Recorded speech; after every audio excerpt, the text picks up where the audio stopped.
On her wedding night, her husband stepped out to answer a strange call. Her SIL rushed in, pale, shoved $50,000 into her hands and whispered, "Back door! Run now!" "Hi, my beautiful family. Welcome back to Mr. Peter Stories, your own family story channel. May the Almighty bless every woman with unshakable strength, a heart overflowing with love, and a dignity that no one and nothing can ever diminish. May He honor the mothers, sisters, daughters and wives who quietly hold families together, who give without asking, who rise every day to carry burdens that the world may never see. May every woman be wrapped in peace, protected from harm, and celebrated for the courage, resilience, and love she pours into the lives of those around her.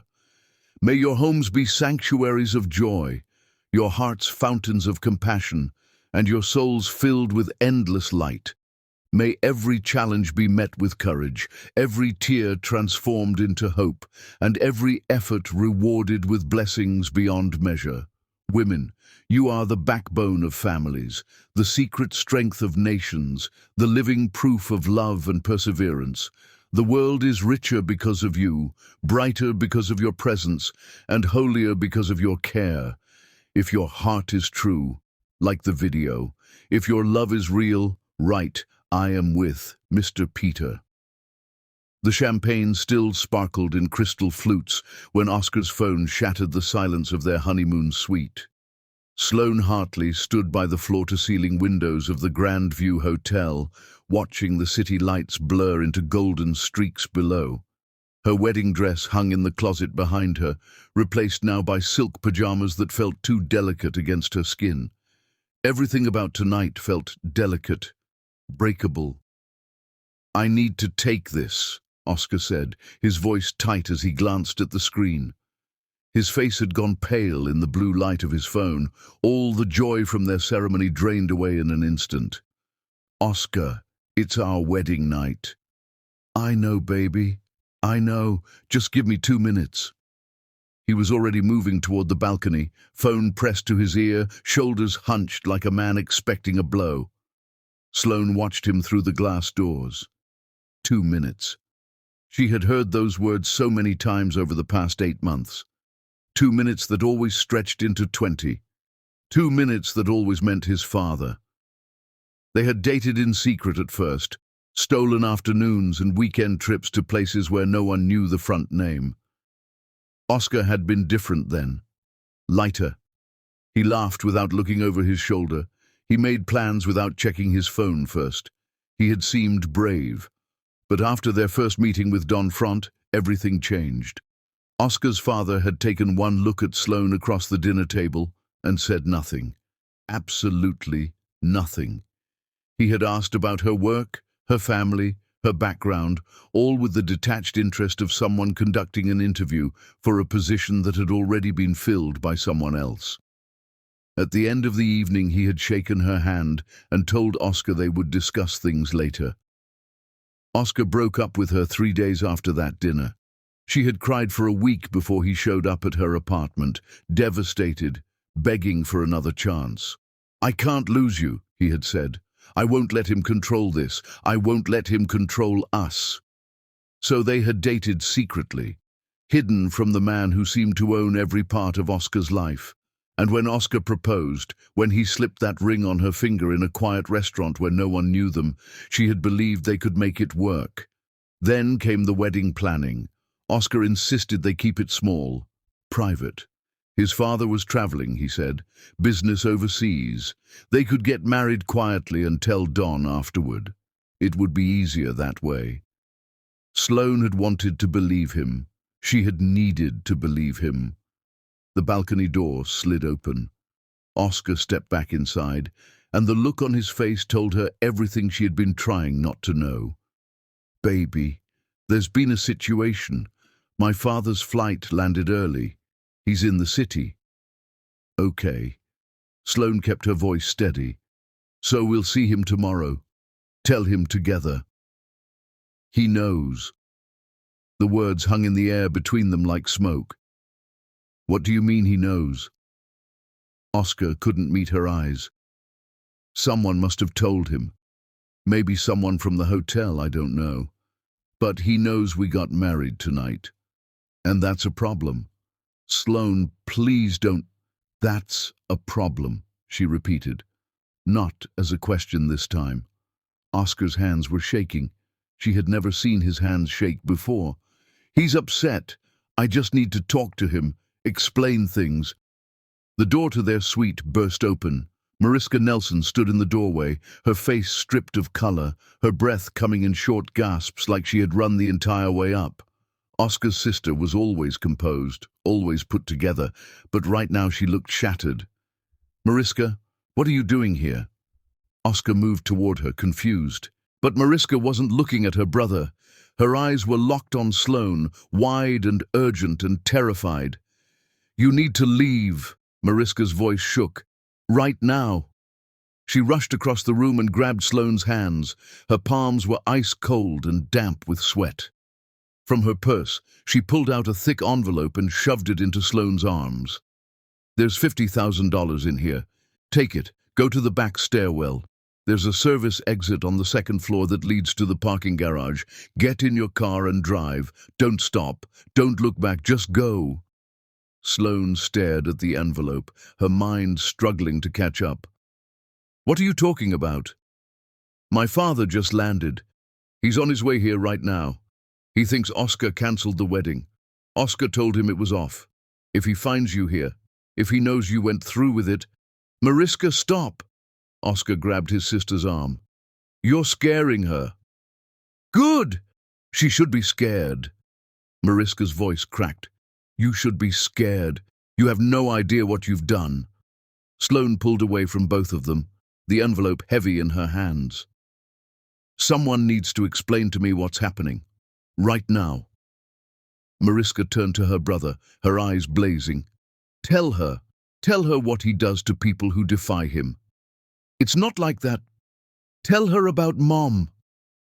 The name dropped into the room like a stone into still water. Oscar flinched. Our mother tried to stand up to him once, Mariska said, her voice dropping to something raw and broken. She lasted 18 years in that house before she forgot who she was. I watched it happen.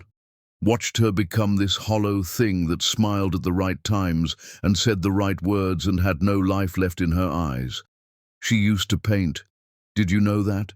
She had this studio filled with color and light, and he convinced her to give it up because it was taking time away from the family. Then it was her friends. Then her opinions. Then her thoughts. By the end, she couldn't remember what she liked for breakfast without asking him first. Tears were streaming down Mariska's face now, but her voice never wavered. She died believing she had always been weak, that she had always been nothing. But I remember who she was before him, and I am not watching him do that to someone else. Sloane looked at Oscar. Did you tell your father the wedding was cancelled? His silence was confirmation. Did you go through with it anyway, without telling him? I thought if we just did it, if it was already done, he would have to accept it. You lied to him about our wedding. I was trying to protect us. By lying, Sloane's voice rose. By hiding. By making me complicit in some kind of betrayal I didn't even know I was part of. You don't understand what he's like? Then tell me. Stop protecting me from the truth and just tell me who your father actually is. Oscar opened his mouth, but no words came out. He looked lost. Young, like a boy trying to explain something he didn't have words for. It was Mariska who spoke instead. He doesn't hit. He doesn't yell. He doesn't do anything that leaves marks. He just dismantles you, piece by piece, day by day, until you look in the mirror and don't recognize yourself anymore, until you start believing that everything wrong in your life is your fault, that you're the problem, that you're lucky he tolerates you at all. She gripped Sloane's shoulders. My mother forgot who she was. I've spent years trying to remember who I am, and my brother has never known anything else. So please, Sloane, please take that money and run. Sloane looked at the envelope. $50,000. Enough to disappear, start over somewhere new, somewhere far from whatever nightmare she had just married into. Then she looked at Oscar, at the man she had fallen in love with, the man who had seemed so brave when they were alone, so certain, so ready to fight for them. But his hands were still shaking. She thought about the past 2 years of her life, leaving her practice, the breakdown, the 9-year-old girl whose face still haunted her dreams, the months of barely leaving her apartment, of forgetting what it felt like to be strong, to be capable, to be anything other than broken. She had spent 2 years running from herself. "I'm not leaving," Sloane said quietly. "What?" Mariska's grip tightened. "Sloane, you don't understand." "You're right. I don't understand. But I'm done running from things I don't understand. I did that once before, and it nearly destroyed me." She looked at Oscar.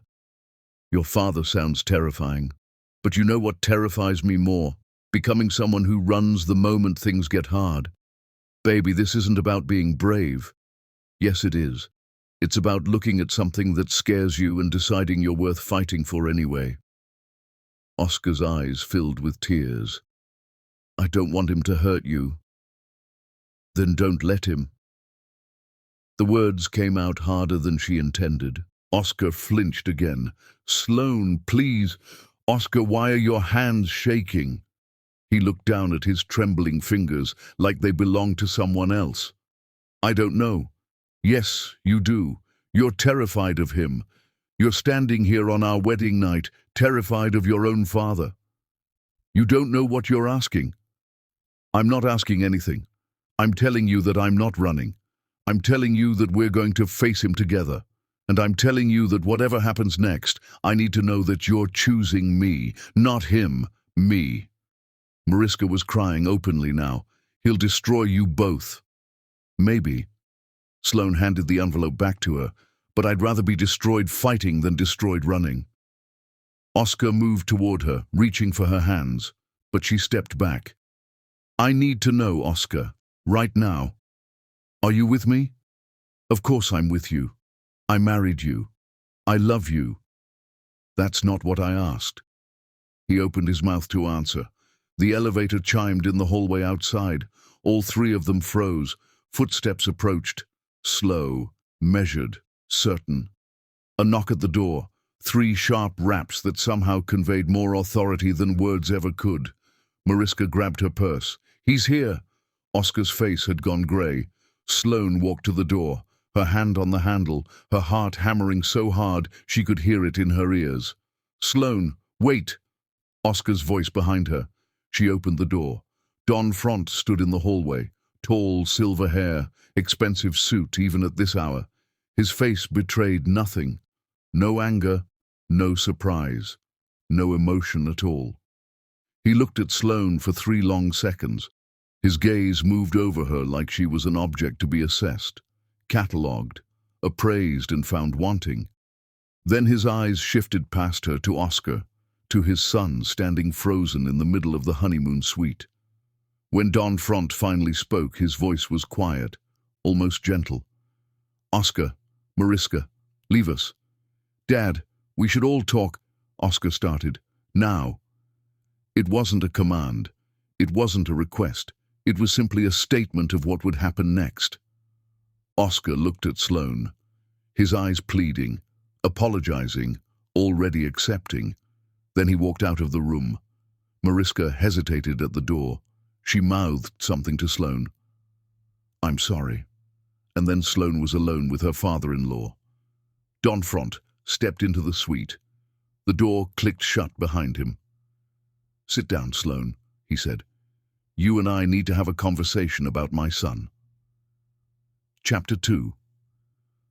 The patriarch Don Front moved through the honeymoon suite like he owned it, which Sloane realized with a sinking feeling he probably did.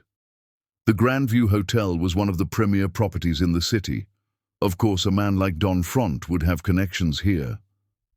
He walked to the small bar and poured himself 2 fingers of whiskey without asking permission, without asking if she wanted anything. He simply acted as though this room, this space, this moment, all belonged to him. Sloane remained standing by the door. She wasn't going to sit just because he told her to. You were a therapist, Don said, his back to her as he swirled the amber liquid in his glass. Child and family services. Left your practice 2 years ago. Why? The question hit her like cold water. She hadn't told Oscar much about her past, just that she used to work in therapy and had needed a break. He had never pushed for details, and she had been grateful for that mercy. But Don Front knew. Of course he knew. That's not your business, Sloane said, keeping her voice level. Everything about you became my business the moment my son married you. He turned to face her now, taking a slow sip of his drink. You had a patient, 9 years old. Custody dispute between divorced parents. You testified in court that the father's home was safe, that the child would thrive in his care. The judge awarded primary custody to the father based largely on your professional recommendation. Sloane's hands curled into fists at her sides. She knew what was coming next. She had lived it 1,000 times in her nightmares. 3 months later, that father killed his daughter. Murder-suicide, made national news for about 48 hours before the next tragedy replaced it. Don's voice remained completely neutral, as if he were discussing stock prices. You blamed yourself, stopped practicing, spent the better part of a year in your apartment, barely functional. Your colleagues reached out. Your mentor offered support. You ignored all of them. How do you know any of this? Because I make it my business to know who enters my family. You're fragile, Sloane, broken, and you think my son will fix you. I don't need fixing. Then why did you marry a man you've known for 8 months? Don set his glass down on the bar with a soft click. A man who still calls me before making any decision of consequence. A man who needed my permission to propose to you in the first place. That's not true, isn't it? Don pulled his phone from his pocket, tapped the screen a few times, then held it out to her. Sloane didn't want to look. Every instinct told her to turn away, to refuse whatever he was offering. But she couldn't stop herself from stepping forward, from taking the phone from his hand. Text messages, between Oscar and his father, dated over the past several months. Oscar, I think I'm ready to propose. Wanted to run it by you first. Don, we've discussed this. She's not suitable. Oscar, I know you don't approve, but I love her. Don, love is a poor foundation for a marriage. Trust me on this. Oscar, can we at least talk about it? Don, there's nothing to discuss. Find someone else. She scrolled further. More messages. Oscar asking about ring styles, about venues, about timing. Always asking. Always seeking approval that never came. And then, 3 weeks ago. Oscar, I'm going to propose anyway. I need to do this. Don, you're making a mistake. Oscar, maybe. But it's my mistake to make. Don, we'll see. Sloane handed the phone back, her throat tight. He chose me. Those messages prove it. Those messages prove that he chose to defy me for approximately 3 weeks before the guilt became unbearable. Don slipped the phone back into his pocket. He told me the wedding was cancelled, called me last week and said he'd come to his senses, that he realized you weren't right for him, that he was going to end things quietly. But he didn't end things. We got married. Yes, behind my back, without the courage to tell me the truth. Does that sound like a man who's chosen you, or does it sound like a boy trying to have everything he wants without facing any consequences? Sloane wanted to argue, wanted to defend Oscar, but the words wouldn't come because everything Don was saying had the weight of truth behind it. I've seen my son do this before, Don continued. Fall in love with the idea of defying me. Think that this time will be different. This time he'll stand up to the terrible father who controls his life. He picked up his drink again. It never lasts. He always comes back. Usually within 6 months. Sometimes sooner. Why are you telling me this? Because I'm trying to save you both from a painful, inevitable conclusion. Don reached into his jacket and pulled out a folded document. These are annulment papers, already drawn up and filed with the court. All they need are signatures, yours and Oscar's. He placed them on the table between them. I'm offering you $200,000 to sign them tonight. By morning, this marriage will cease to exist legally. You'll never have to see me again. Oscar will be free to move on with someone more appropriate, and you can take that money and start fresh somewhere else. New city, new life, new beginning. You think everyone has a price. I think everyone has needs, and right now you need financial stability while you figure out what comes next in your life. $200,000 buys you time, freedom, options you don't currently have. He wasn't wrong. Sloane's savings had been depleted during her year of barely functioning. She had been living on what remained of her inheritance from her grandmother, which wasn't much. The past 8 months with Oscar had been comfortable because he paid for everything, but she hated the dependence, hated feeling like she needed him for anything beyond love. I don't want your money. Then what do you want? I want your son. Don laughed. It was a cold sound, utterly devoid of humor. No. You want the idea of my son. The version he performs when he's trying to convince himself he's brave. That man doesn't exist. I've seen him. You've seen glimpses of who he wishes he could be, but wishing doesn't make it real. Don finished his drink and set the empty glass on the bar. My late wife used to say the same thing, that underneath all the fear and the need for approval, there was a good man waiting to emerge. She spent 18 years waiting for that emergence. She died waiting for it. What happened to her? She forgot who she was. Don's expression didn't change, but something flickered in his eyes.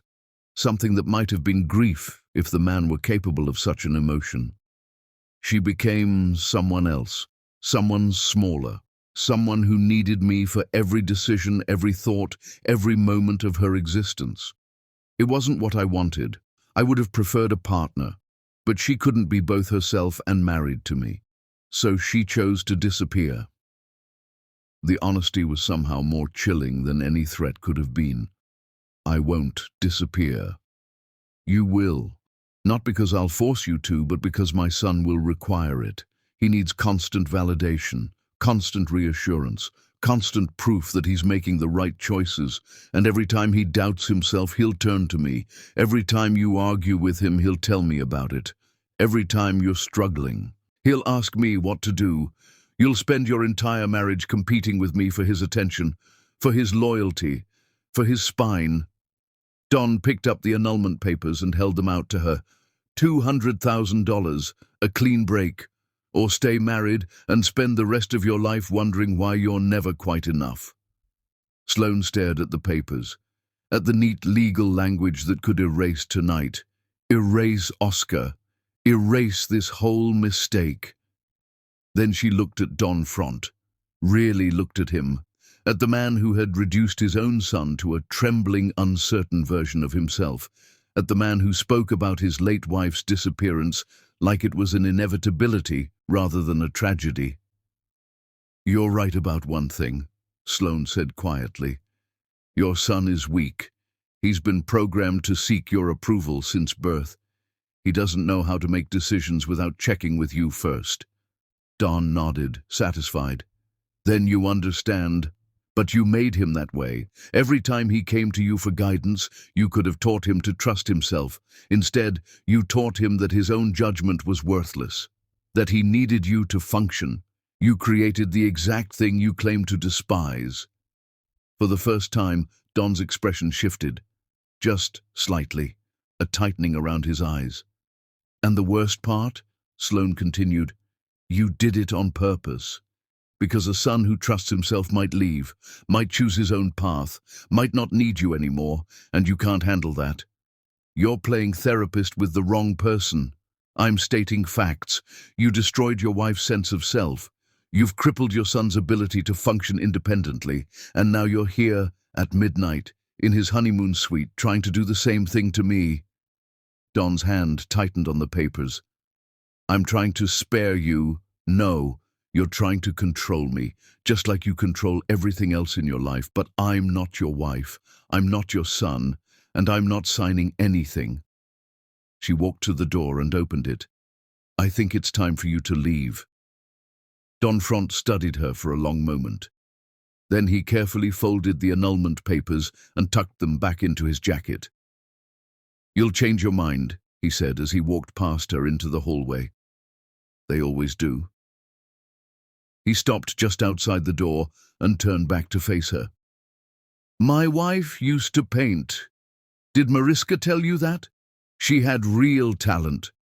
Could have had a career if she'd pursued it, but she gave it up because I suggested it was taking time away from more important things." He paused. "She never painted again, not once. And do you know what the saddest part is?" Sloane didn't answer. By the end, she couldn't even remember why she'd ever wanted to paint in the first place. She'd forgotten that part of herself so completely. It was like it had never existed. Don's eyes locked on hers. "What part of yourself will you forget first, I wonder?" He walked away down the hallway without waiting for an answer. Sloane closed the door and leaned against it, her hands shaking now, just like Oscar's had been. Her phone buzzed. A text from Oscar. "Is he gone? Are you okay? Can I come back?" She stared at the messages, at the questions, at the man who couldn't even walk back into his own honeymoon suite without asking permission first. She typed back, "We need to talk. Tomorrow, not tonight." Then she turned off her phone, walked to the bed, and sat down in the darkness, wondering what she had just gotten herself into.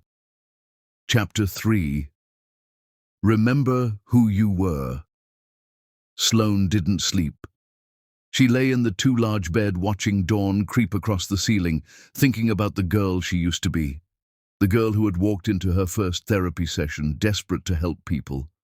Who had been fearless, idealistic, powerful in her certainty.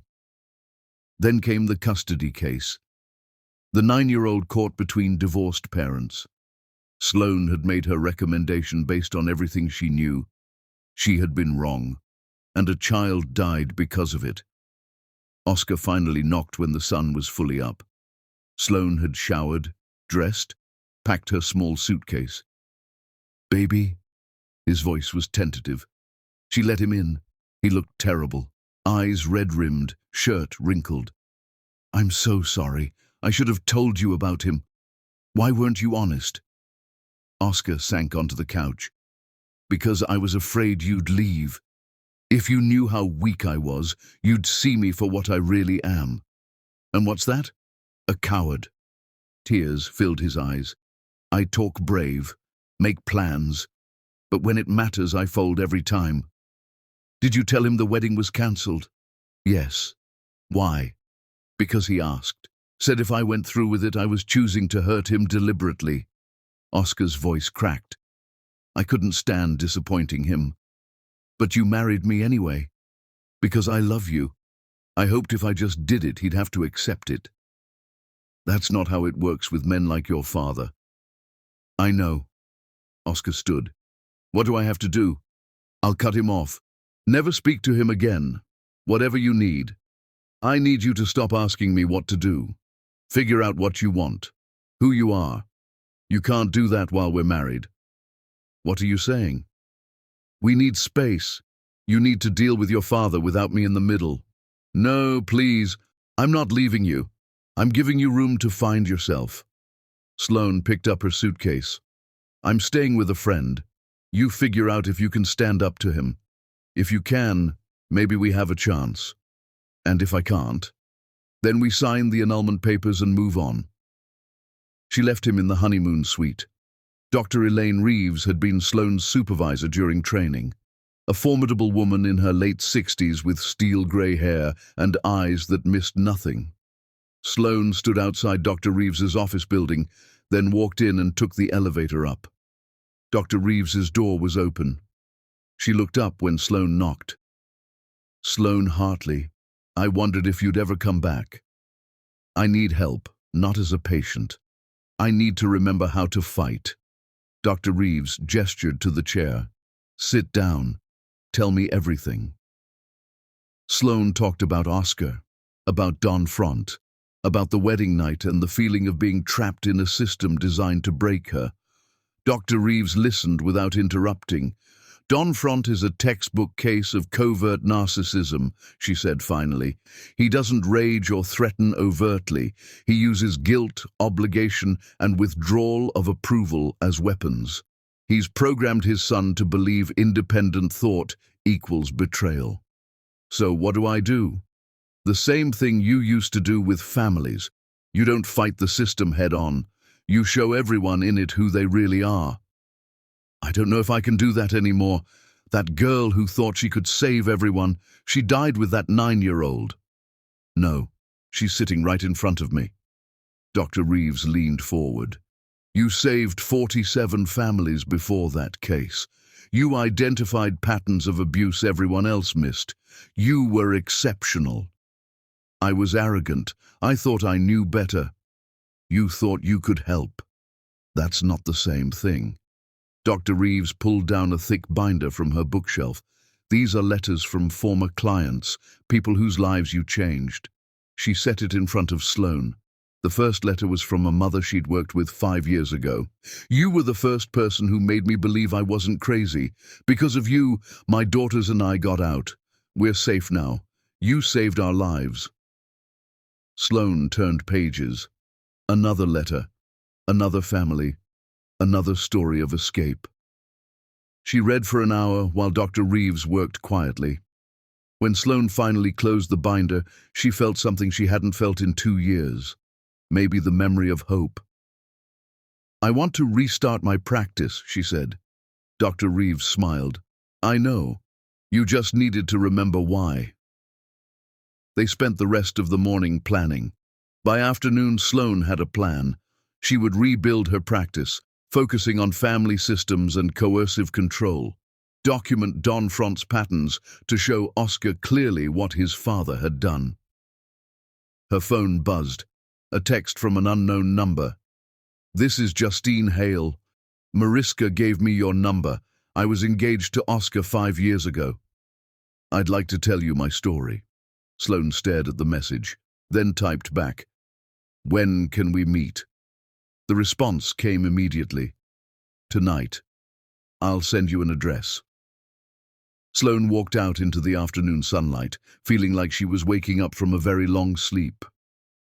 She didn't know if she could save her marriage, didn't know if Oscar could become the man he needed to be, but she knew she could save herself. And maybe that would have to be enough. Chapter 4. The Pattern. The address Justine Hale sent led to a quiet coffee shop in a neighborhood Sloane didn't recognize. The kind of place with mismatched furniture and local art on the walls where people came to disappear for a few hours. Justine was already there when Sloane arrived, sitting in a corner booth with her hands wrapped around a mug of tea. She was beautiful in an understated way, with dark hair pulled back in a simple braid and intelligent eyes that tracked Sloane's approach with careful assessment. You look like you haven't slept, Justine said, as Sloane slid into the booth across from her. Wedding night didn't go as planned. They never do with the Front family. Justine pushed a second mug across the table. I ordered you chamomile. You look like you need something calming. Sloane wrapped her hands around the warm ceramic. Mariska said you were engaged to Oscar. For 18 months. Best and worst time of my life. Justine's smile was sad. I loved him. God, I loved him so much. He was sweet and attentive and made me feel like I was the center of his universe. When we were alone together, he was perfect. But he wasn't alone. No one in the Front family is ever truly alone. Don's always there, always watching, always weighing in. Justine took a sip of her tea. It started small. Oscar would mention conversations he'd had with his father, ask what I thought about Don's opinion on where we should live, what kind of wedding we should have, whether I should keep my job after we got married. And you told him those were decisions you should make together? At first, yes. But every time I disagreed with Don's suggestions, Oscar would get anxious, start second-guessing everything. He'd spend hours on the phone with his father, and then come back to me completely different, like someone had rewritten his programming. Sloane knew exactly what that looked like. She had seen it on Oscar's face in the honeymoon suite, the way he shut down the moment Don appeared. What was the breaking point? Justine set down her mug carefully. Don offered me money to leave, $50,000, said I wasn't right for his son, that I'd make Oscar miserable, that he was only marrying me because he was afraid of being alone. Let me guess, you refused. Of course I refused. I loved Oscar. I thought we could overcome it, that our love was stronger than Don's manipulation. Justine laughed, but there was no humor in it. I was so naive. Don didn't push after that, didn't threaten or argue, just smiled and said Oscar would make the right choice eventually. And Oscar broke up with you 3 weeks later, said he wasn't ready for marriage, that he needed more time, that it wasn't me, it was him. Justine's eyes were bright with old pain. The thing is, I think he actually believed it. That's what Don does. He doesn't order his son around. He just creates situations where the conclusion feels inevitable, where Oscar thinks he's making his own choices. Did you ever try to get him back? For about 6 months, I called, texted, showed up at his office, tried to make him see what his father had done. Justine shook her head. But you can't make someone see what they're not ready to see. Oscar wasn't ready to admit that his father controlled him, wasn't ready to admit that he'd chosen Don's approval over me, so I finally let it go. Do you regret it? Every day for the first year. Then I met my husband, and I realized something. Oscar would have always put Don first. Always. No matter how much he loved me, he loved his father's approval more. That's not the foundation for a marriage. Sloane thought about Oscar in the honeymoon suite. The shaking hands, the immediate compliance when Don told him to leave, the years of asking permission for every major decision. How many others were there? She asked. How many women has Don driven away? That I know of. 4, including me. But I'm sure there were others before my time. And now you. Justine reached across the table and covered Sloane's hand with her own. I'm not telling you this to make you give up on him. I'm telling you this so you understand what you're fighting. Don Front doesn't just want to control his son, he needs to. It's how he maintains power, how he feels important. If Oscar ever truly broke free, Don would lose his purpose. So what do? You decide if you're willing to spend your life competing with a dead woman and a narcissistic father-in-law for your husband's attention. Justine squeezed her hand. Because that's what it will be. Every day, every decision, every moment of doubt, Don will be there whispering in Oscar's ear, making him question everything. What if I could show Oscar what his father's done to him, clinically, objectively, with evidence? Justine pulled her hand back. You think documentation will change his mind? I think Oscar is blind to the pattern because he's never seen it laid out. If I could show him how his father operates, how many relationships he's destroyed using the same tactics. Sloane, I tried that. I literally printed out articles about narcissistic family systems and left them on his nightstand. Showed him books about enmeshment and coercive control. He read them, acknowledged that some of it sounded familiar, then called his father and asked if he was being manipulated. What did Don say? That I was trying to poison Oscar against his family, that I was the one being manipulative, and Oscar believed him. Justine's expression was gentle but firm. You can't logic someone out of a position they didn't logic themselves into. Oscar's relationship with his father is emotional, not rational. It's wired into who he is. Sloane sat back against the booth, feeling the weight of Justine's words settle over her. So you're saying it's hopeless? I'm saying it's not your responsibility to fix him. Oscar has to want to change, has to be willing to face how deeply damaged his relationship with his father is. And from what you've told me about the wedding, he's not there yet. They sat in silence for a moment, the coffee shop humming with quiet conversation around them. Can I ask you something? Justine said finally. Why did you marry him? You're a therapist, you must have seen the red flags. Sloane thought about the past 2 years, the darkness, the paralysis, the way Oscar had made her feel alive again when she had been certain she would never feel anything but guilt and grief. "I was broken," she said quietly, "and he made me feel whole. I thought if I could help him, if I could save him from his father, it would prove that I could still save people, that the little girl who died wasn't proof that I'd lost my ability to help anyone." "Oh, Sloane." Justine's voice was infinitely sad. "You can't save Oscar to make up for her. It doesn't work that way." "I know. Do you? Because from where I'm sitting, it looks like you've walked into exactly the kind of situation that will destroy you, and you're calling it love." The words hit harder than anything Don had said the night before, because Justine wasn't trying to manipulate her or control her or protect anyone's interests but her own. She was just telling the truth. "I need to go," Sloane said, gathering her things. "Thank you for meeting with me." "Wait." Justine pulled out her phone and typed something quickly. "I'm sending you contact information for the other women, the ones I know about. If you really want to document his pattern, talk to them, hear their stories, and then ask yourself if that's the pattern you want to spend your life fighting." Sloane's phone buzzed. 3 names, 3 numbers. "Why are you helping me?" "Because I wasted 2 years of my life hoping Oscar would choose me, and I don't want to watch another woman do the same thing." Sloane left the coffee shop and walked for an hour through streets she didn't know. She thought about the girl in the custody case, about the father who had seemed so earnest, about all the signs she had missed because she wanted so badly to believe in second chances.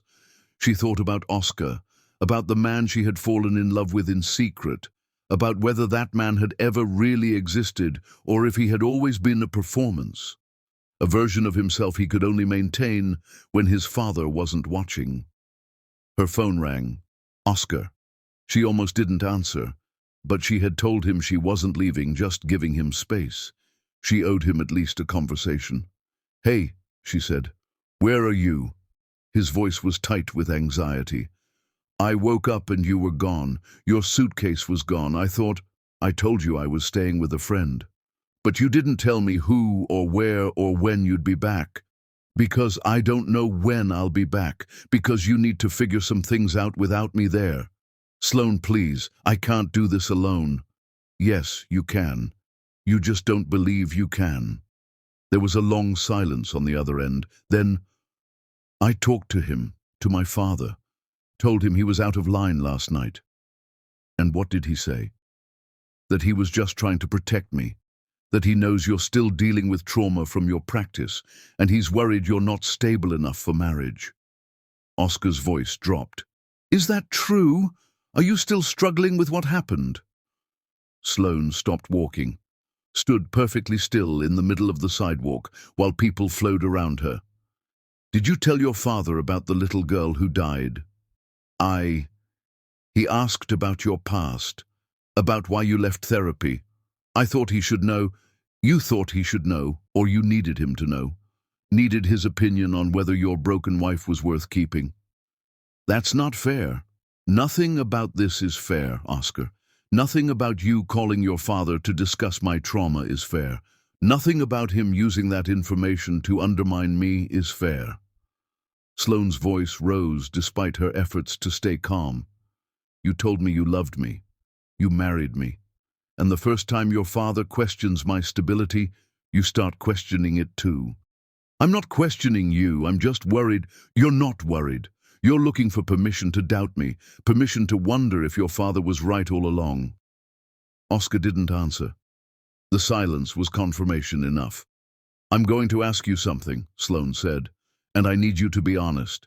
Can you do that?" "Yes." "If you had to choose right now, this moment, between me and your father's approval, which would you choose?" The pause before he answered told her everything. "That's not a fair question," Oscar said finally. "You're asking me to choose between the 2 people I love most. No, I'm asking you to be honest about what you need, and I already know the answer." Sloane closed her eyes. "Call me when you figure out who you are without him. Until then, I can't do this." She hung up before he could respond. Her phone immediately buzzed with a text. "Baby, please don't do this. I love you. I can change. Just come home." Home. As if the honeymoon suite was home. As if anywhere with Oscar could be home while Don Front was in the picture. Sloane looked at the contacts Justine had sent. 3 more women with 3 more stories about loving Oscar Front and learning that love wasn't enough. She started making calls. By the time the sun set, she had talked to all 3. Heard the same story told in 3 different ways, the same pattern of pursuit and passion followed by slow erosion, the same father interfering with increasing aggression, the same ending, Oscar choosing Don every single time. That night, Sloane sat in the small apartment she had rented with the last of her savings. She spread out notes from all 4 conversations, documented the pattern, created a timeline of Oscar's relationships and the methods Don had used to end each one. It was textbook, clinical, devastating in its predictability. But as she stared at the evidence, she realized Justine had been right. This wouldn't save Oscar, because Oscar didn't want to be saved. He wanted to be comfortable, and comfortable meant keeping his father's approval, even if it cost him everything else. Sloane's phone buzzed again. Another text from Oscar. "I need you. Please." She turned off her phone and went to bed, dreaming of a 9-year-old girl who had needed her too, and whom she couldn't save either. Chapter 5. The dismantling begins. Sloane woke to 17 missed calls and 32 text messages from Oscar. She deleted them without reading them. She had work to do. The small office space Dr. Reeves had helped her secure was in an older building with creaking floors and windows that didn't quite close all the way. But it had a door with a lock and a desk and a small waiting area, and that was enough. She spent the morning setting up, unpacking books, organizing files, creating intake forms for the practice she was rebuilding from ashes. By afternoon, she had a name, Phoenix Family Services. A website would take time, but she created a simple landing page with her credentials and areas of focus: coercive control, narcissistic family systems, trauma recovery. She posted it online and waited. The first inquiry came within hours. A woman asking if Sloane had experience with husbands who made you feel crazy for questioning them, who were never technically abusive but left you doubting everything about yourself. Sloane scheduled the consultation for later that week. Then came the second inquiry, and the third. By evening, she had 5 potential clients. She was answering the 6th email when someone knocked on her office door. Oscar stood in the hallway, looking worse than he had the morning before. His eyes were bloodshot, his clothes rumpled. He held 2 cups of coffee like peace offerings. "How did you find me?" Sloane asked. "Dr. Reeves's office is listed on your old credentials. I took a chance." He held out one of the cups. "Can we talk, please?" Sloane hesitated, then stepped back to let him in. She took the coffee but didn't drink it, just held it, letting the warmth seep into her palms. "You hung up on me yesterday," Oscar said. "You weren't saying anything I needed to hear." "I wasn't trying to question your stability. I was trying to understand what you're going through so I could help. By discussing my trauma with your father, by letting him use the worst moment of my life as ammunition against me." Oscar set his coffee down and ran his hands through his hair. I know how it sounds. But he asked, and I thought if he understood what you'd been through, he'd be more sympathetic." "More sympathetic?" Sloane's voice rose. "Oscar, your father used that information to call me fragile and broken within hours of learning about it. He weaponized my pain to try to convince me I'm not stable enough for marriage, and you gave him the weapon." "I didn't think—" "No, you didn't think, because thinking would require putting my needs ahead of his approval." Oscar sank into the chair across from her desk. He looked small, defeated, like a man who had been running for days without knowing where he was going. "Tell me what to do," he said quietly. "Tell me how to fix this." "I already told you. Figure out who you are without him." "I don't know how to do that. He's been part of every decision I've ever made, every job, every relationship, every major moment. I don't know how to separate what I want from what he wants. Then maybe you should start trying. I am trying. I told him to back off. I said we didn't need his input on our marriage. And he said he'd respect that, as long as I kept him informed about how things were going. Sloane stared at him. You don't see it, do you? He told you to report to him about your marriage, and you agreed. I didn't agree. I just said I'd keep in touch. Oscar, keeping in touch means updates, progress reports, giving him exactly the information he needs to keep controlling you. She set down her coffee and leaned forward. Do you know what you should have said? No. My marriage is private. I'll tell you what I want you to know, when I want you to know it, and if you can't respect that, we need to take space from each other. That's what setting a boundary actually looks like. Oscar's expression shifted, something between recognition and despair. I can't do that. He's my father. I can't just cut him off. I'm not asking you to cut him off. I'm asking you to draw a line, to claim your own life. But what if I lose him? And there it was. The fear beneath everything else. The terror that drove every choice Oscar made. Then you lose him, Sloane said softly, but you gain yourself. Oscar shook his head. You don't understand what that would mean. Losing his respect, his support, his presence in my life. He's all I have. What about me? The question hung in the air between them. Oscar opened his mouth, closed it, opened it again. You're different. You're my wife. You're supposed to what? Accept that I'll always come second? That your father's opinion will always matter more than mine? It's not like that. Then what is it like? Because from where I'm sitting, every time you have to choose between us, you choose him. Oscar stood abruptly, knocking over his coffee. The liquid spread across her desk, soaking papers, dripping onto the floor. He didn't seem to notice. I can't win here. Nothing I do is good enough. If I talk to him, I'm choosing him over you. If I don't talk to him, I'm abandoning my family. You're putting me in an impossible position.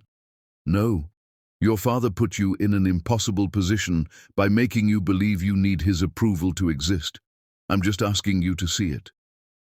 This is exactly what he said you'd do. Oscar's voice rose. He said you'd try to turn me against him, make me think he was the problem, isolate me from my family. Sloane felt something crack inside her chest. He said that, and you believed him. I didn't say I believed him. You just repeated his words, used his framing, accused me of the exact manipulation he warned you about. She stood slowly. Get out, Sloane. Get out of my office, now. Please, just listen. I am listening.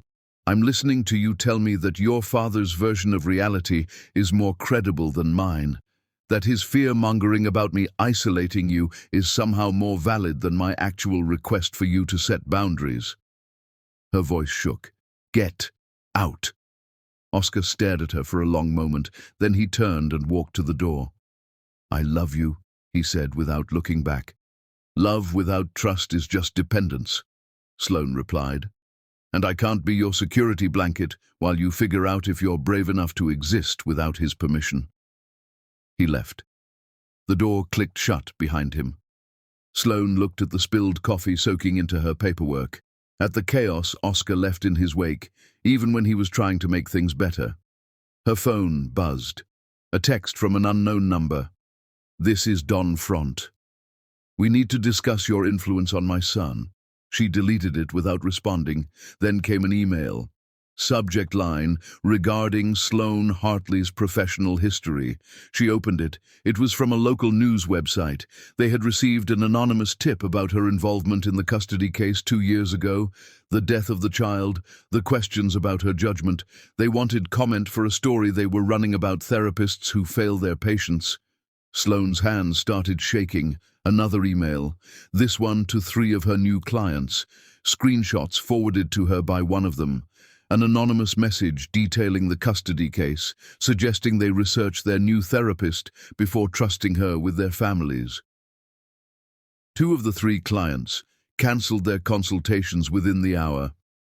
Don Front wasn't just attacking her, he was dismantling her, piece by piece, just like Mariska had said.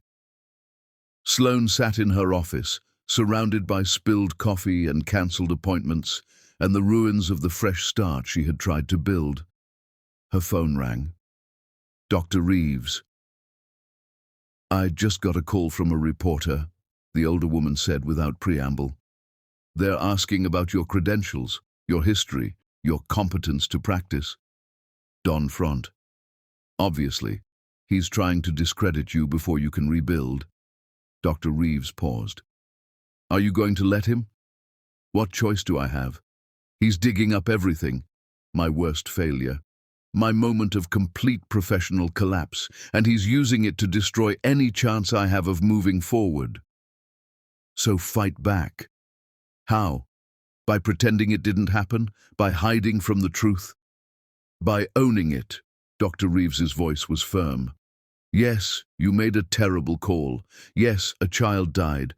But you didn't kill her. Her father did.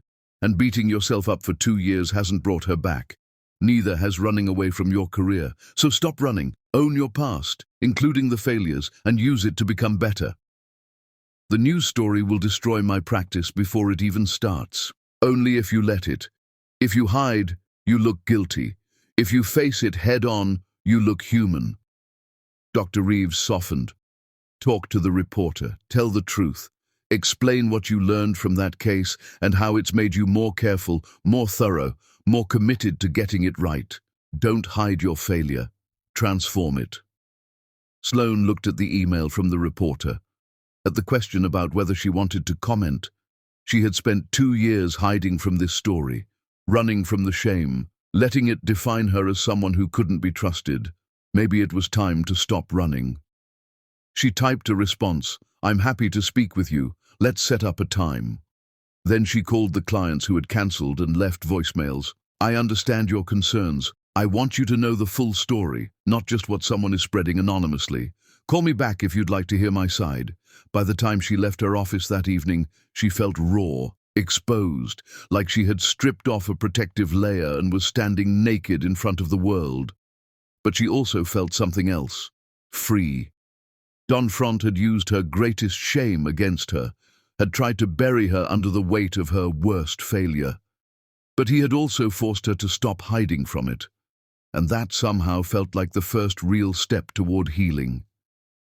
Her phone buzzed as she walked to her car. A text from Mariska. "I heard about the news story. I'm so sorry, this is how he operates. Are you okay?" Sloane typed back, "I will be. Thank you for the warning about him. I should have listened." Mariska's response came immediately. "It's not too late to listen now. I have something to show you. Something about our mother. Can we meet?" Sloane stared at the message. She was exhausted, raw, barely holding herself together. But Mariska had tried to save her from the start, had put herself at risk to warn her. The least Sloane could do was listen. "When and where," she typed. The address came through seconds later. An address in an older neighborhood, a storage facility, and a message. "I found Mom's things, the things Dad tried to throw away after she died. You need to see them." Chapter 6. The breaking point. The storage facility was in a part of town Sloane had never been to before. Industrial buildings with peeling paint, chain-link fences, the kind of place where people stored pieces of their lives they couldn't quite throw away. Mariska was waiting outside Unit 247, arms wrapped around herself despite the warm evening.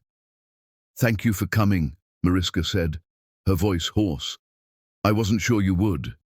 You said it was about your mother." Mariska unlocked the unit and pulled up the rolling door. Inside was a small space packed with boxes. "After Mum died, he threw out most of her things, but I stole some, late at night, brought them here." She opened the first box. Inside were paintings, dozens of them, vibrant colors and bold strokes, abstract landscapes that pulsed with life. She was an artist, Mariska said softly. A real one. She had gallery showings before she married Dad. She had a future. Sloane pulled out a painting, a swirl of reds and golds that looked like fire frozen mid-dance. Stunning, powerful. What happened? Dad happened. Mariska opened another box holding journals, dozens of them, filled with cramped handwriting. She documented everything. She handed one to Sloane. The first entry was dated 30 years ago.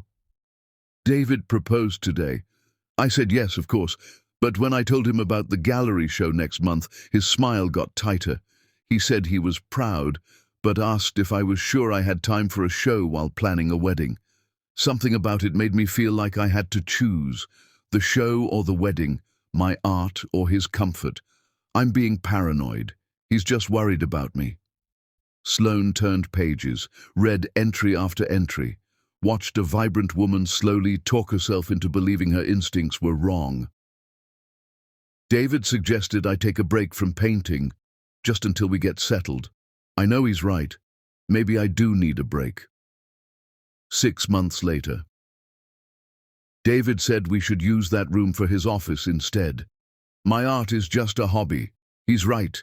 His work is important. Mine is just paint on canvas. A year later. I don't remember why I wanted to paint. Maybe it was never that important. Sloane felt sick. The pattern was crystal clear, slow erosion disguised as concern. She kept reading. Then an entry from 15 years ago stopped her cold. I confronted David about money missing from our joint account. He showed me statements proving I was wrong, but I swear the numbers were different. He suggested I talk to Dr. Klein about my memory issues. He mentioned his business partner Iris Dalton is having similar problems. Says women our age often struggle with details. I felt so embarrassed. Iris Dalton. The name appeared 3 more times. David says Iris is leaving the company, couldn't handle the pressure. Then, Iris Dalton tried to call me today. David said she's making wild accusations about the business, having some kind of breakdown. He asked me not to take her calls. Sloane's therapist brain clicked into gear. Claire hadn't been losing her memory. Don had been gaslighting her about finances. He'd done the same to Iris Dalton. Mariska, who was Iris Dalton? Dad's first business partner. She left before I was born. Why? Your mother mentions her, says Iris had money problems, memory issues, made accusations against your father. They searched through boxes. Finally, Sloane found a newspaper clipping. Local businesswoman loses partnership suit. The article detailed how Iris Dalton claimed Don Front stole her stake in Front Enterprises. The court ruled against her. Claire had circled one paragraph in red ink. This sounds like what's happening to me. But there was no contact information, no address. The article was 20 years old. Sloane photographed it. I need to find this woman, but she could be anywhere. She could have changed her name, moved across the country. Mum kept everything, Mariska said, pulling out another box. Maybe there's something. They searched for 2 more hours. Old business cards, receipts, random papers. Nothing with Iris's current information. Sloane was about to give up when she found a small address book tucked into the bottom of a paint box.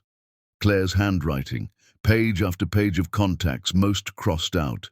Near the back, under D for Dalton, a phone number. But it was crossed out too with a note, disconnected, 2019. Dead end, Sloane said. But then she noticed something.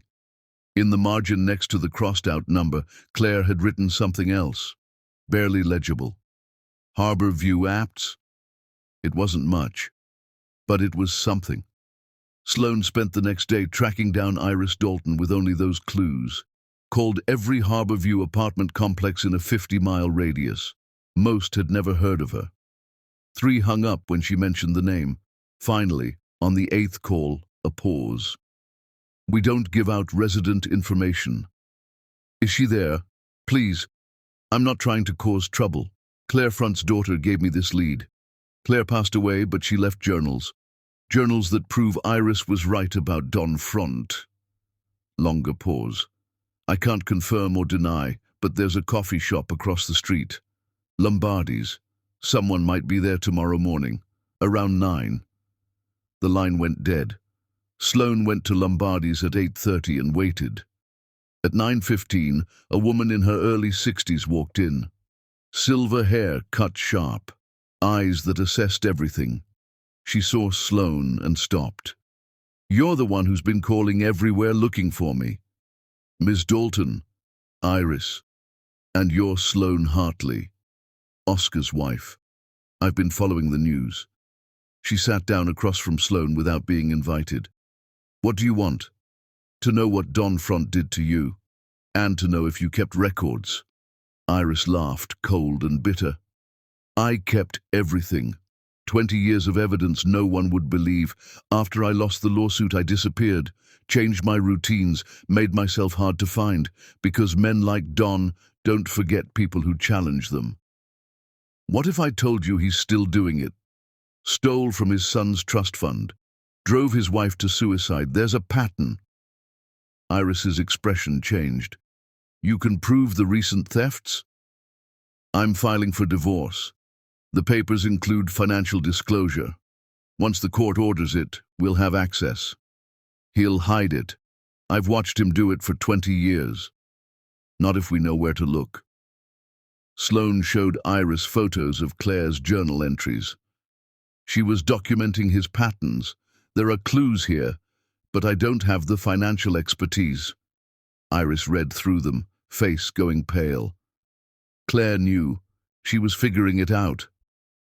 "She died before she could finish. But you have business records, and I have the psychological profile." Sloane leaned forward. "Don Front isn't just a thief. He's a narcissist with specific patterns. He needs control, superiority. He doesn't steal randomly. He hides money in places that feed his ego." "What are you saying?" "As a therapist, I can predict where he'd hide money based on psychological needs. Offshore accounts that make him feel clever. He's not as smart as he thinks. He's predictable." Iris stared at her, then stood. "Come with me." They went to Iris's apartment, small but immaculate. She pulled out 3 boxes from a closet. "Everything I saved. I couldn't make sense of it because I didn't understand how his mind worked. Then we can find what he's hiding." They worked through the night. Sloane studied records through the lens of narcissistic personality patterns. Control, superiority, the need to feel smarter than everyone. Slowly, a picture emerged. Don Front had used the same structures for 20 years, same offshore accounts, same shell corporation patterns. Narcissists don't change tactics that make them feel clever. "This is it," Iris breathed. "This proves he's been stealing for decades." Sloane's phone buzzed. "Oscar, Dad says you met with someone today. Says you're planning something. Please tell me he's wrong." Don was having her followed. She showed Iris the text. "He knows we met," Iris said. "He'll be preparing his defense. Then we move faster." Sloane drove home with copies of everything, with the psychological profile she'd built, with a plan that felt impossible and inevitable. She climbed the stairs and opened her door. Oscar stood in her living room, not with flowers, with annulment papers. "Sign them," he said, voice flat. "Dad showed me texts between you and Mariska. You've been planning this from the start, using me to get access to his finances." "Oscar, that's not—" "Just sign them, before this gets worse." Sloane looked at the man she'd married, at the defeat in his eyes. "No," she said quietly. "What?" "No, I won't sign. I'm not done fighting. Not for you, not for us, but for every person your father destroyed. Starting with your mother." Oscar's face crumpled. "Don't bring her into this. She's already in this. She died because of him, because he spent 20 years convincing her she was crazy for seeing the truth." Sloane walked past him. "Get out of my apartment, Oscar, and tell your father I'm coming for him." "Sloane, out." He left. The annulment papers stayed. Sloane locked the door and sat in the darkness. She had lost her husband, was losing her practice, had barely any money left, but she had Claire Front's journals, Iris Dalton's records, a psychological profile that could crack Don's empire wide open, and she had something Don Front never expected. She had stopped being afraid of him. Tomorrow, the real war would begin. Chapter 7. The Alliance. Iris's apartment was crowded with evidence the next morning. Sloane arrived at dawn and they got straight to work. "The problem with narcissists like Don," Iris said, pulling up spreadsheets, "is they're methodical. Every transaction has 3 layers. The visible one looks legitimate. The hidden one is where the theft happens. The deepest one is ego." "That's what you spotted."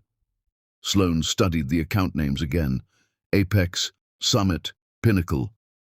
He needs to feel superior even in his theft. So where would he put money he's most proud of stealing? The riskiest place. The place that proves he's smarter than everyone. Iris opened a new file. "There's a foundation, the Front Family Trust. Publicly, it donates to charities. But look at the board members." Sloane scanned the names. Shell corporations. Fake people. He's routing stolen money through a charity? Not just routing, storing. It looks philanthropic on paper, but it's actually his personal vault. Iris pulled up bank statements. And look at the timing. Every major donation coincides with when money disappeared from my accounts, from Oscar's trust, from his late wife's estate. The pattern was devastating. Don had been stealing for decades, hiding everything in plain sight, using charity as a cover. "We need Oscar to sign divorce papers with financial disclosure," Sloane said. "That's the only way to get court-ordered access." "How do we get him to sign?" Sloane thought for a moment. "Mariska. She's the only one he still trusts." They called Mariska, explained the plan. She arrived an hour later, pale but determined. "This will destroy my relationship with Oscar if he finds out I knew," she said. "I know," Sloane said. "I'm sorry to ask." "Don't be. I'm choosing to do this. For Mom. For every woman Dad's destroyed. For Oscar himself, even if he can't see it yet." Mariska took the divorce papers Iris had prepared. "When should I give these to him?" "Tomorrow. Don has a quarterly board meeting. He'll be occupied all day." After Mariska left with the papers, Iris turned to Sloane. "What happens if this works? If we expose him and he goes to prison? Oscar will hate me. Maybe forever. And you're willing to accept that?" Sloane thought about Claire's paintings, about Mariska's years of hiding, about every woman Don had driven away. "Yes, because some things are more important than being loved, like stopping someone from destroying more lives." That night, Sloane couldn't sleep. She lay in her small apartment staring at the ceiling, thinking about Oscar, about the man she'd married who existed somewhere under all his father's programming. Her phone buzzed at midnight. "Oscar. Can't sleep. Keep thinking about us. I'm sorry for everything." She stared at the message for a long time before responding. "I'm sorry too. For all of it. Oscar. Do you think we'll ever be okay again?"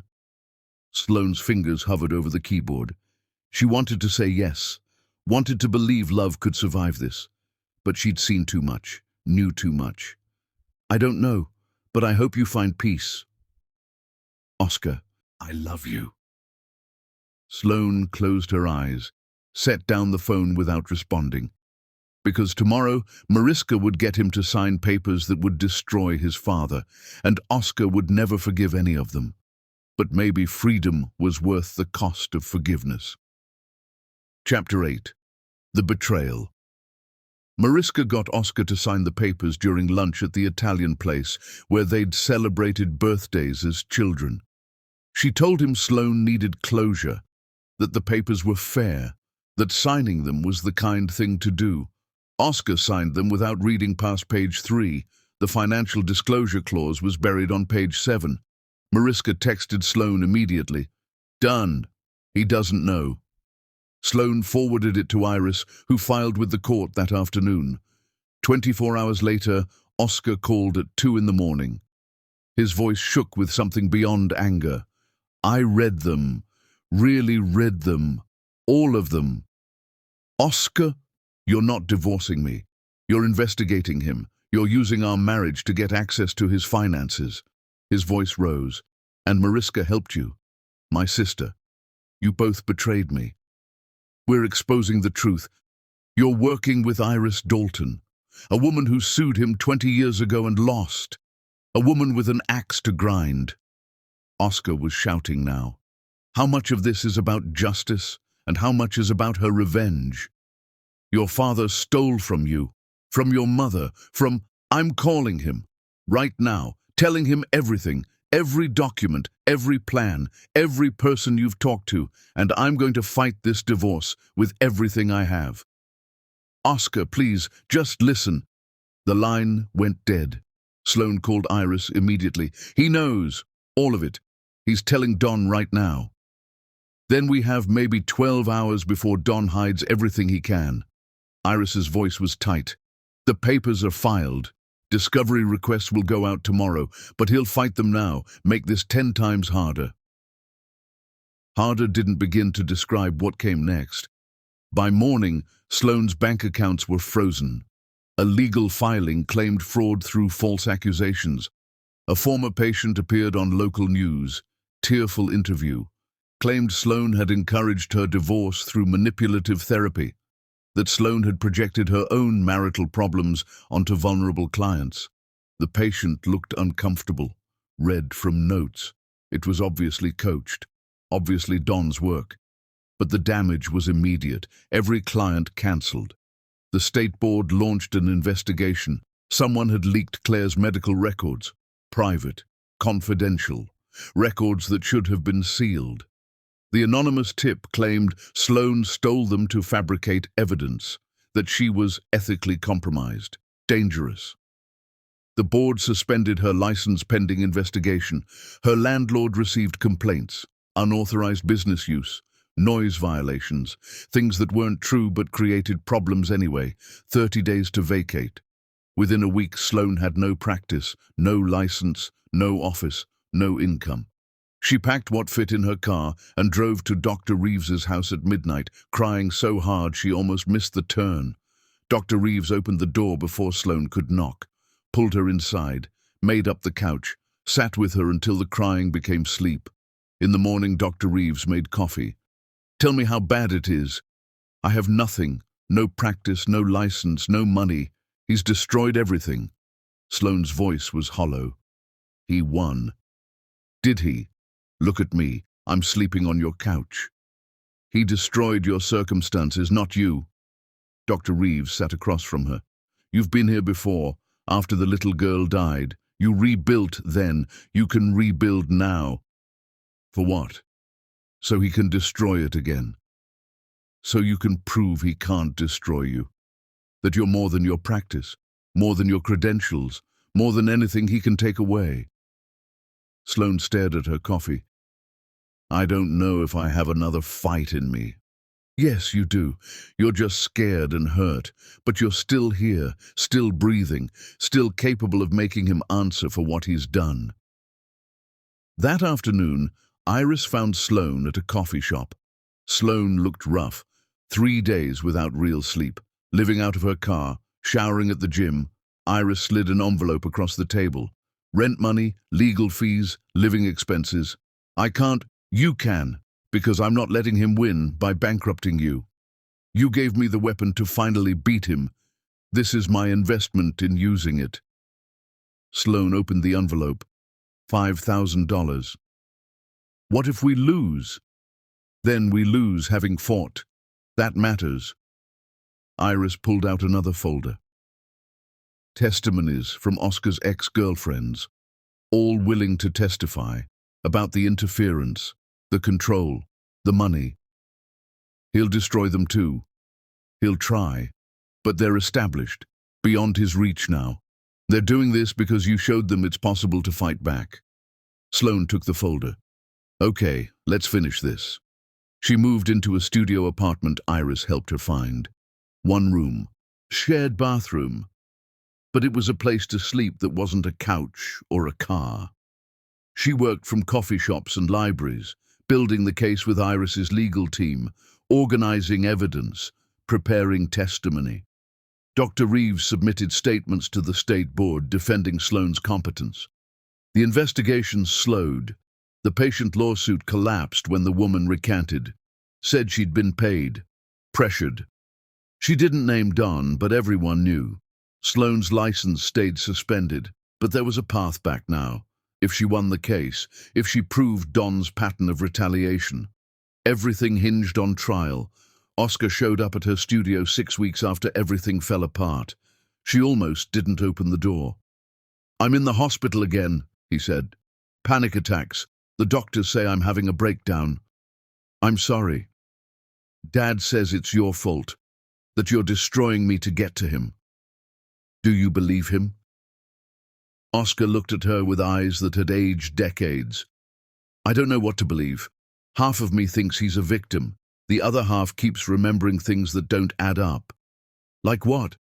"Like the trust fund signatures. He showed me authorization forms, said I signed them. I remember signing them." Oscar's hands shook. "But the forensic analysis says they're forged. So either my memories are wrong, or he's lying. And I don't know which is worse."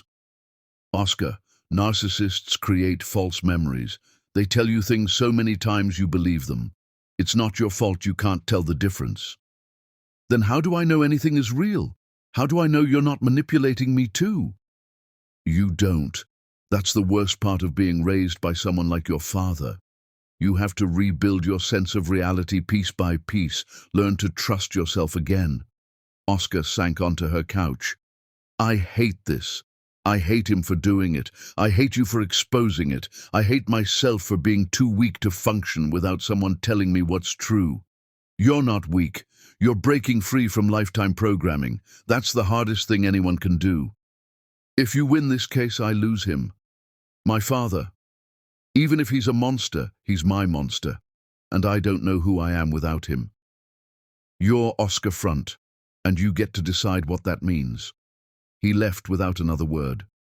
Sloane realized that night that no matter how the trial ended, Oscar might never be whole. The damage was too deep, but at least he would be free, and freedom was worth fighting for, even if it came with scars. Chapter 9. The Reckoning Begins. The trial was set for 3 months away, 3 months that became a battleground. Iris's legal team worked relentlessly. But something else happened during those months. Something Sloane only learned about later, after everything was over. Oscar didn't disappear into Don's orbit. He started therapy. 2 months before trial, Oscar sat in Dr. Helena Voss's office for the first time. Dr. Voss specialized in recovery from narcissistic family systems. She'd seen dozens of cases like Oscar's. "Tell me why you're here," she said. Oscar stared at his hands. "My wife says my father manipulated me. My father says my wife manipulated me. I don't know what's real anymore." "Let's start with something concrete. Tell me about the trust fund." "I signed authorization forms. I remember signing them. Walk me through that memory. What do you see?" Oscar closed his eyes. "I'm at his desk. He's explaining its routine paperwork. Investment reallocation. I trust him, so I sign." "How old are you in this memory?" "I don't know. 22? 25? 30? Oscar's eyes opened. "I don't know. It's like the same memory repeated with different ages. But I can't pin down when it actually happened." "That's called a constructed memory. When someone tells you something happened so many times, your brain creates a memory to match the narrative. But the forensic analysis shows those signatures are forged, which means your memory of signing them was implanted." Oscar's hands started shaking. "How many of my memories are real?" "That's what we're here to figure out." 6 weeks before trial, Oscar had his first major breakthrough. He sat in Dr. Voss's office, agitated. I keep thinking about my proposal to Justine. I remember exactly what I said, how I felt. It was perfect. What did you say? I said she made me feel like I could be anyone I wanted. That with her I wasn't defined by my family. I was just me. Oscar smiled at the memory. Then the smile faded. But Dad, when I told him I was going to propose, he said those were beautiful words, that they would mean a lot to her, that I should use them. The realization hit him like a physical blow. He wrote my proposal. Those weren't my words. They weren't even my feelings. They were his. Oscar put his head in his hands. What else isn't mine? What else is just him? He sobbed for 20 minutes. Dr. Voss let him cry. When he finally looked up, she said gently, "This is the hardest part, realizing how deep the programming goes. But it's also the first step to freedom. You can't build yourself until you see what was built for you." 4 weeks before trial, Oscar made a decision. "I want to testify," he told Dr. Voss, "against him. Everything I know. That's a big step. Are you ready for what that means?" "No, I'm terrified. But I'm more afraid of who I'll become if I don't. More afraid of spending my life being his puppet." Oscar looked at his therapist. "What if I testify and he goes to prison and I destroyed my father for nothing? What if Sloane's wrong?" "Do you think she's wrong?" Oscar was quiet for a long time. "No. I think he's been controlling me my entire life. I think every choice I've made has been his choice. I think I've never existed as my own person." His voice broke. "And that's more terrifying than any trial. Then maybe this isn't about destroying your father. Maybe it's about discovering who Oscar is when no one's controlling him." 3 weeks before trial, Oscar called Sloane at 2 in the morning. She hesitated, then answered. "I've been thinking about our wedding night," he said. "When Mariska burst in and told you to run, I was relieved." "What?" "I was relieved. For 1 second, I thought maybe you'd take the money and leave and I wouldn't have to choose. I could blame you for abandoning me, tell myself Dad was right, and go back to being his son without the guilt." Oscar's voice broke. "What kind of person feels relief when his wife is threatened?" "A person who's been programmed to avoid conflict. That's what he made you." "I was a coward on our wedding night. I'm trying not to be a coward now, but I don't know if I can testify. If I can watch him go to prison." "You don't have to testify. No one is forcing you." "Yes, I do. Because if I don't, I'll spend the rest of my life being his puppet. And I'd rather be terrified and free than comfortable and controlled." 2 weeks before trial, Don showed up at Oscar's apartment. Oscar couldn't quite refuse to let him in. "You're planning to testify against me," Don said. "Yes." "Why?" "Because you stole from me. You manipulated every relationship I've ever had. You made Mum forget who she was, and I'm the one who can stop you."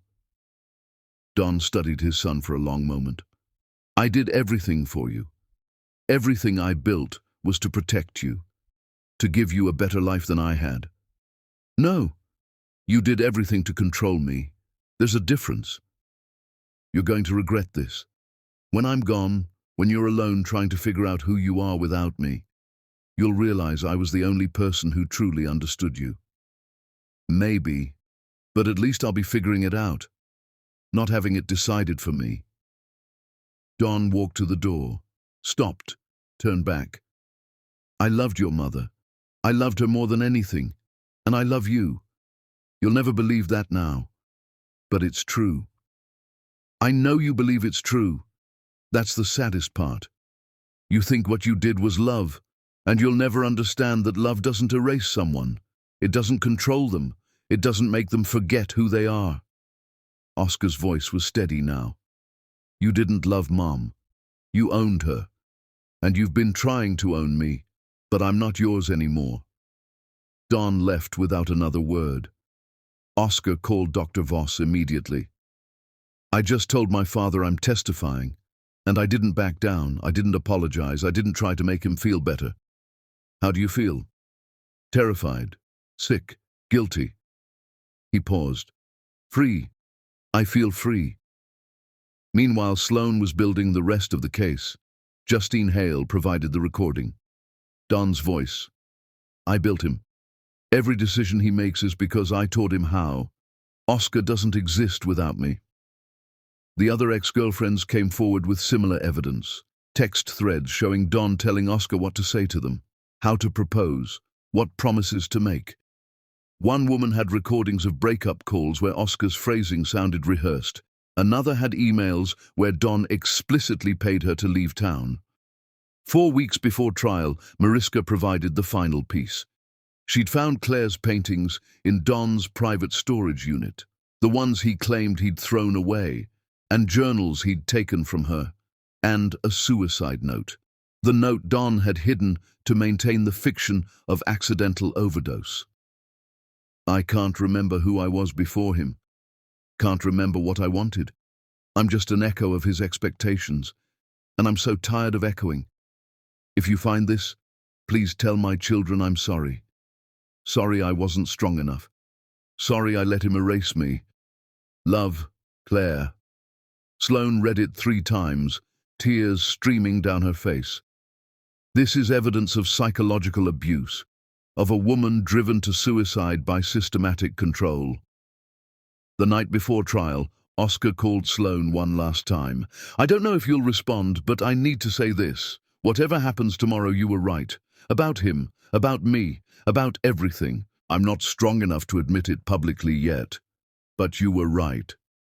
Sloan typed back, thank you. That means more than you know. Oscar, I'm going to be there tomorrow, not with him, not with you, alone.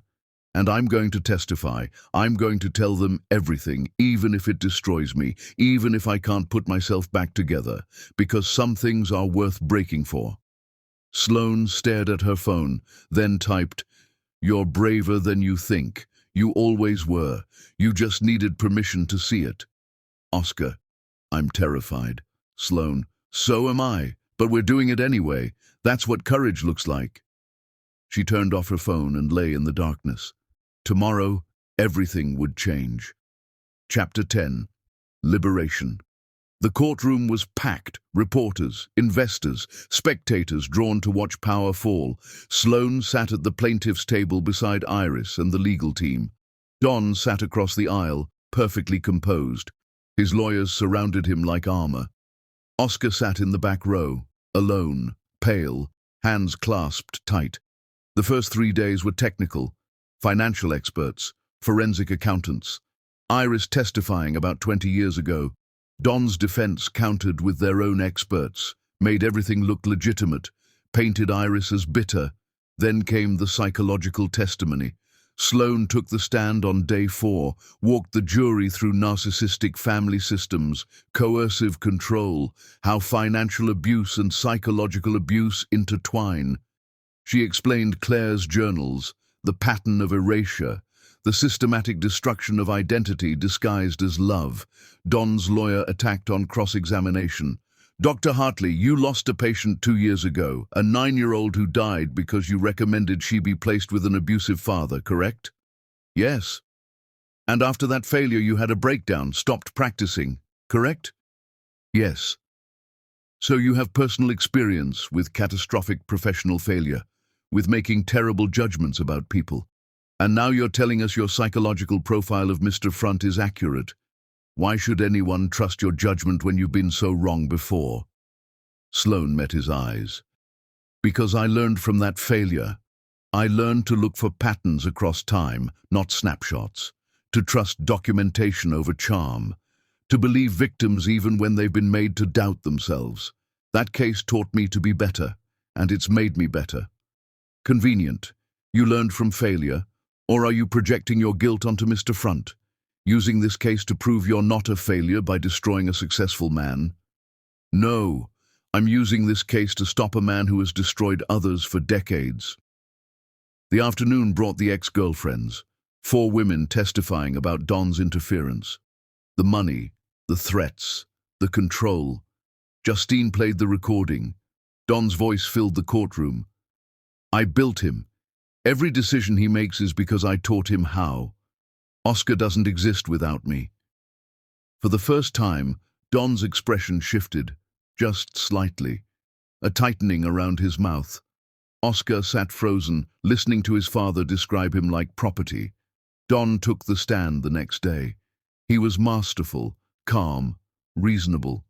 He expressed sadness about Claire's struggles, love for Oscar caught in this situation, confusion about the accusations. Mr. Front, did you embezzle from your son's trust fund? Absolutely not. I managed that fund carefully, made investments designed to grow his wealth. Some decisions may look questionable in retrospect, but they were made with Oscar's best interests in mind. What about your late wife, the accusations of psychological abuse? My wife struggled with depression for many years. I did everything I could to support her. It's painful to hear her illness weaponized against me now that she's not here to defend our marriage. Perfect. Every answer designed to make him look like a victim. Sloane's lawyer stood for cross-examination. Mr. Front, you testified you managed your son's trust fund with his best interests in mind, correct? Yes. So you made financial decisions for your adult son without his knowledge or consent, because you decided you knew better than he did what was best for him. Don hesitated. I had more experience, more expertise. Did you also decide what was best for him in his romantic relationships? I gave him advice when asked. Did he ask you to pay his girlfriends to leave? I never paid anyone. We have testimony from 4 women who say otherwise. We have recordings where you tell them Oscar will never choose them, that he belongs to you. I expressed concern about certain relationships. Concern or control? The lawyer pulled out the transcript. Quote, I built him. Every decision he makes is because I taught him how. Oscar doesn't exist without me. Does that sound like concern, Mr. Front, or ownership? Don's jaw tightened. You're taking that out of context. What context makes it acceptable to say your son doesn't exist without you? I meant I raised him, taught him values, controlled him, manipulated him, made sure he could never function independently because then he might leave you. The lawyer moved closer. Your wife left paintings. Beautiful paintings she created before marrying you. You told everyone you threw them away, but you didn't, did you? Don went very still. We have evidence you keep those paintings in a private storage unit. Visit them every Sunday. Why keep paintings you destroyed her for creating? I didn't destroy. You kept them because they're evidence of who she was before you made her forget herself. You kept them because narcissists don't just want to control people. They want to own every version of them, even the versions they've destroyed. Objection, Don's lawyer stood. Sustained. Get to your question. The lawyer held up Claire's suicide note. Mr. Front, did your wife leave a suicide note? Don's face went pale. No, it was accidental. Then what is this?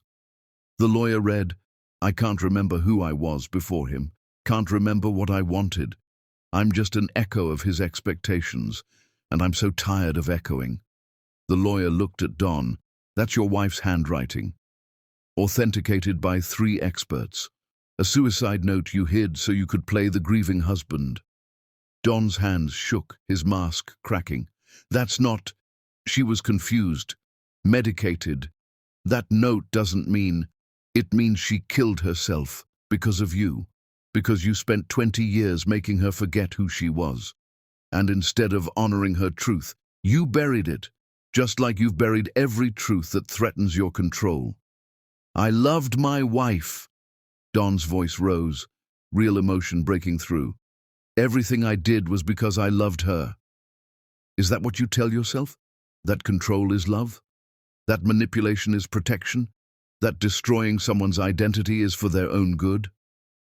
You don't understand. I understand perfectly. You're a man who needs to be superior to everyone, who can't tolerate anyone having power you don't control. Your wife had talent, so you made her stop painting. Your partner was competent, so you stole her company. Your son showed independence, so you programmed him to need your approval. And when people challenge you, you destroy them. That's not true. Then tell me, Mr. Front, if you're not a controlling narcissist, if you truly love your son and wanted what was best for him, why is he sitting in this courtroom looking at you like he doesn't know who you are? Why did your wife kill herself? Why did every woman Oscar loved run from your family? Don opened his mouth, his face red, furious, and then he said it. Because they weren't good enough. None of them were good enough for him, for our family. I built something great, something that matters, and I wasn't going to let weak people tear it down. The courtroom went silent. So you admit it, the lawyer said quietly. You admit you decided who was good enough. You admit you controlled your son's life because you thought you knew better than everyone else. Don realized his mistake. I didn't mean... Yes, you did. That's exactly who you are. A man who thinks other people are his to control, his to build, his to own. Don was dismissed.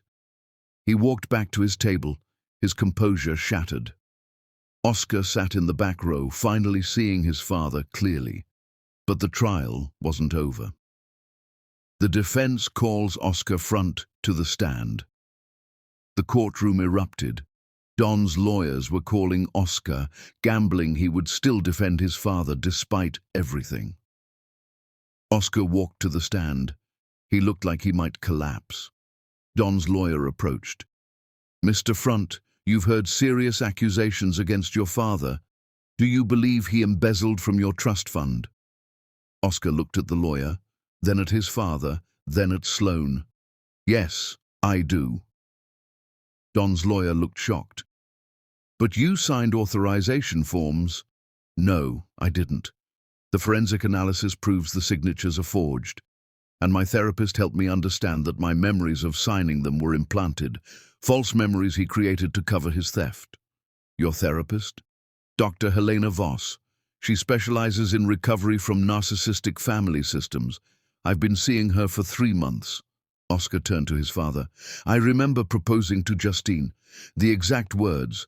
I thought they were my feelings. But they weren't. He wrote them. He's been writing my life since I was born. Don's lawyer scrambled. Mr. Front, your father is facing serious charges, and he should face them. Because what he did wasn't just illegal. It was evil. He didn't just steal money. He stole my mother's identity. He stole my girlfriend's futures. He stole my entire life, and I let him do it because I was too afraid to see the truth. Oscar's voice broke, but he didn't stop. I stood in my honeymoon suite on my wedding night and my hands were shaking. Not with anger, with fear, of him, of disappointing him, of existing without his approval. He looked at Sloan. She tried to save me. But I couldn't be saved because I didn't want to be saved. I wanted to be comfortable. And comfortable meant pretending he was a good father. Oscar turned to the jury.